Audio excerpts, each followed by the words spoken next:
Celiac Disease by Alina Rock. Celiac disease is an autoimmune condition caused by gluten, a viscoelastic protein found in rye, barley, and wheat. It is projected that 1% of the global population has celiac disease, but only 17% of people are diagnosed. There is a high cost of burden for celiac disease. Depending on the region, gluten-free alternative foods may cost between 22 and 159% higher than gluten-containing foods. According to Bozarg, the burden of treatment is second to patients with end-stage kidney disease. The amount of time and energy spent shopping, preparing food, and being concerned by cross-contamination was almost comparable to someone undergoing dialysis. Fortunately, adherence to a gluten-free diet nullifies the mortality risk if caught at a young age. So how does celiac disease come to be?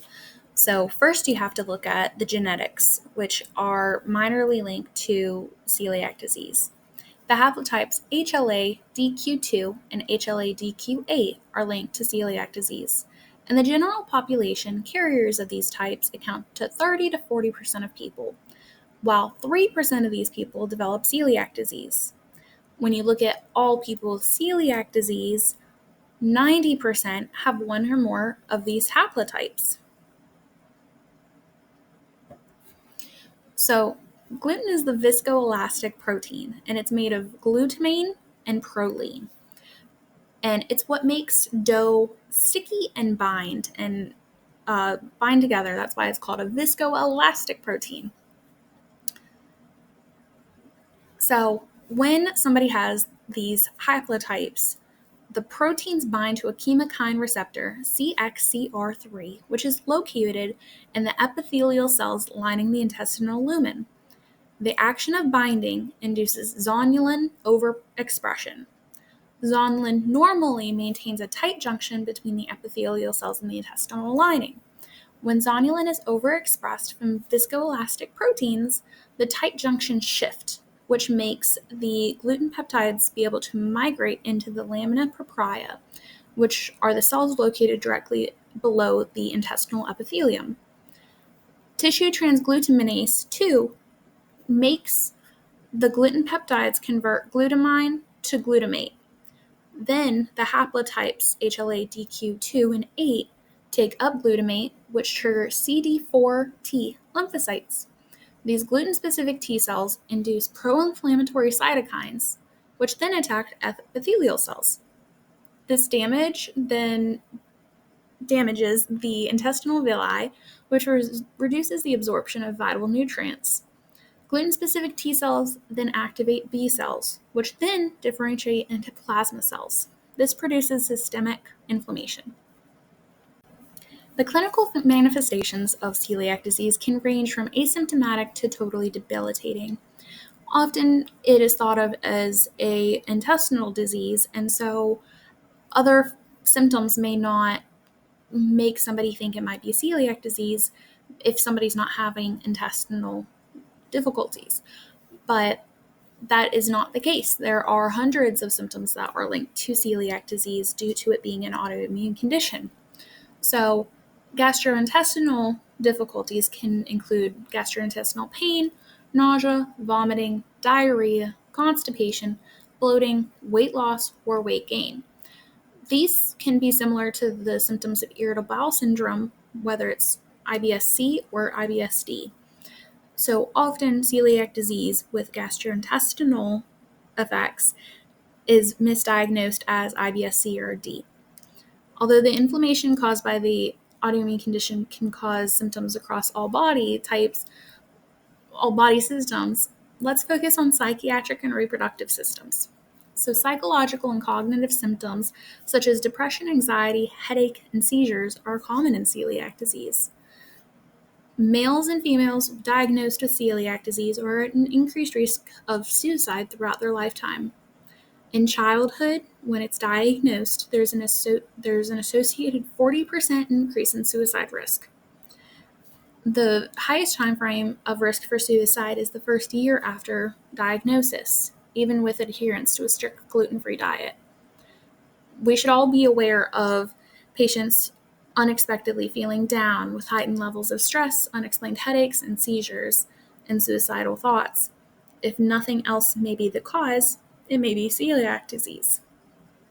Fertility is also affected by celiac disease.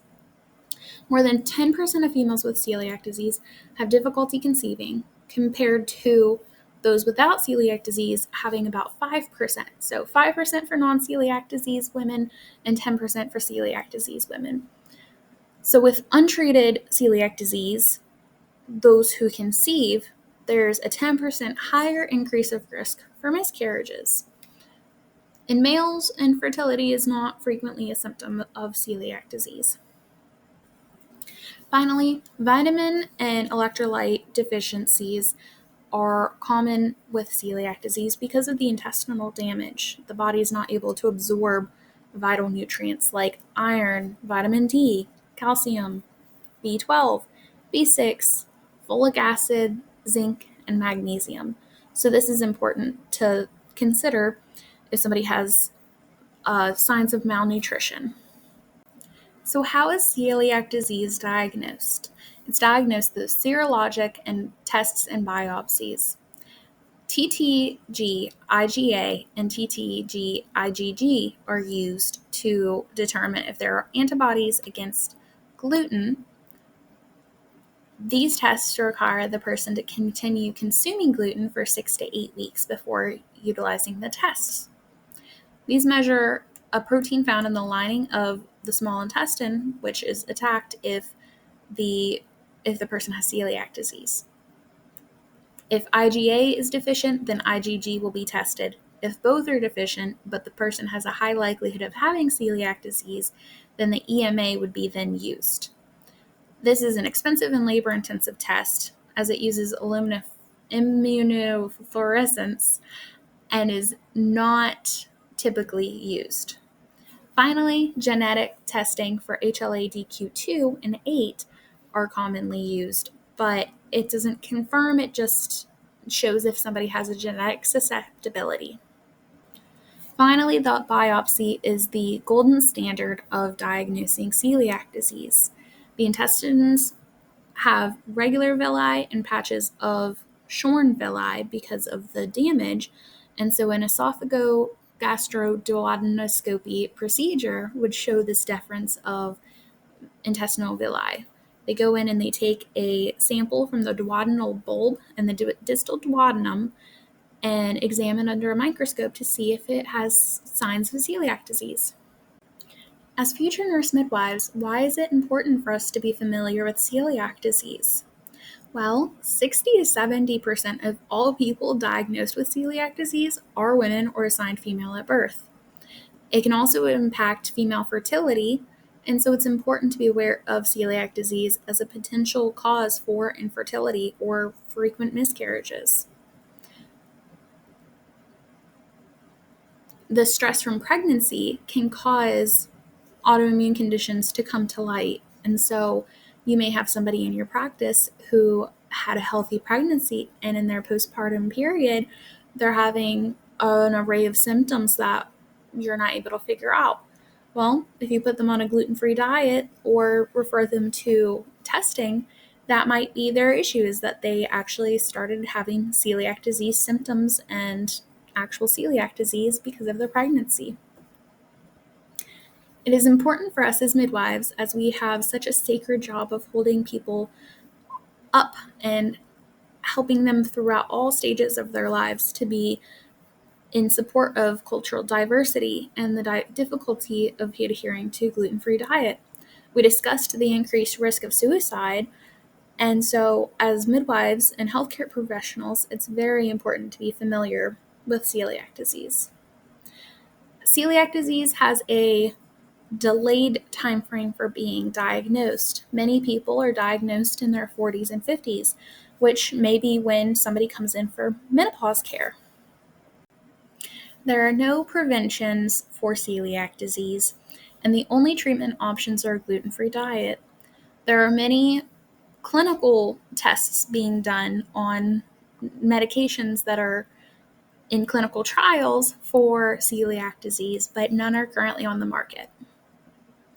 Being aware of what a gluten-free diet entails is important for our diagnoses and our referrals. Unexpected things that have gluten in them are soy sauce, sweet tart ropes, because they have a glucose syrup, which is derived from wheat, and types of meatless alternatives for vegetarians.